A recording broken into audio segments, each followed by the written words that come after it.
నేను అడుగుతున్నా, మీకు ఇసుక దొరుకుతుందా అని అడుగుతున్నా.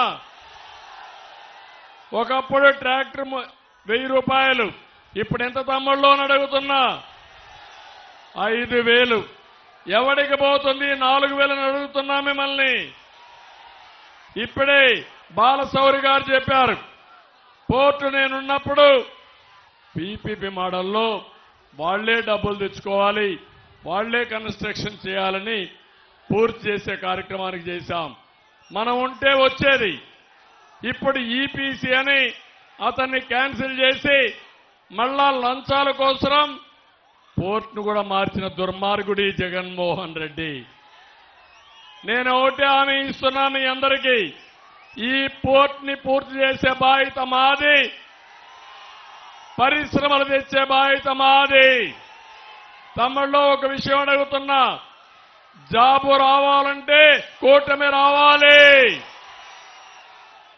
అవునా కాదా?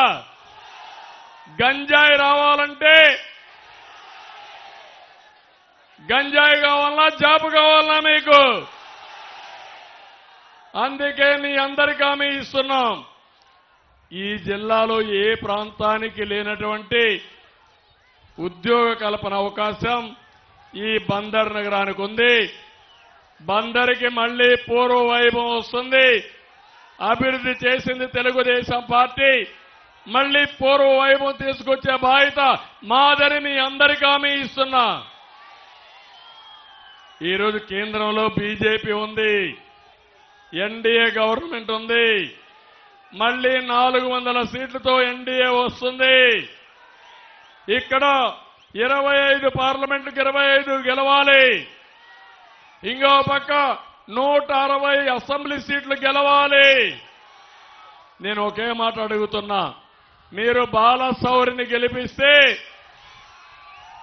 ఎన్డీఏ అభ్యర్థిగా ఢిల్లీకి వెళ్లి పోర్టు విషయం కానీ పరిశ్రమలు కానీ మీకు ఏ పని కావాలన్నా చేసే సత్తా బాలశౌరికి ఉందని చెప్పి నేను మీకు తెలియజేస్తున్నా.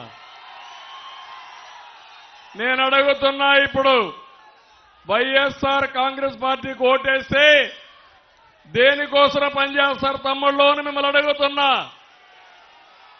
దేనికోసం పనిచేస్తారు? అవినాష్ రెడ్డిని అరెస్ట్ చేయకూడదని అడుగుతారు, అంతే కదా? 3 విషయాలు ఒకసారి చూడండి. జగన్మోహన్ రెడ్డి మమ్మల్ని తిట్టడం కాదు, నువ్వు సమాధానం చెప్పు. బాబాయ్ గొడ్డలి వేటు ఎవరేశారో సమాధానం చెప్పి తర్వాత ఓటు అడుగు. చెప్పే ధైర్యం నీకుందా అని అడుగుతున్నా. చెప్పాలనా లేదా అని అడుగుతున్నా. కన్న కూతురు ఎవరైతే నీ చెల్లెలు సవాలు విసిరింది, మొత్తం వాస్తవాలన్నీ చెప్పింది, సమాధానం చెప్పాల్సిన బాధ్యత ఉందా లేదా అని మిమ్మల్ని అడుగుతున్నా. తమిళలో నిన్నే చూశారు, ఒకప్పుడు బాబాయ్ గొడ్డలి డ్రామా, అది మన మీద పెట్టడం, తర్వాత కోడి కత్తి డ్రామా, నిన్న చూస్తే గులకరాయి డ్రామా. గులకరాయి ఎవడో వేస్తే పవన్ కళ్యాణ్ గారు మేము వచ్చి హత్యా ప్రయత్నం చేశామంట.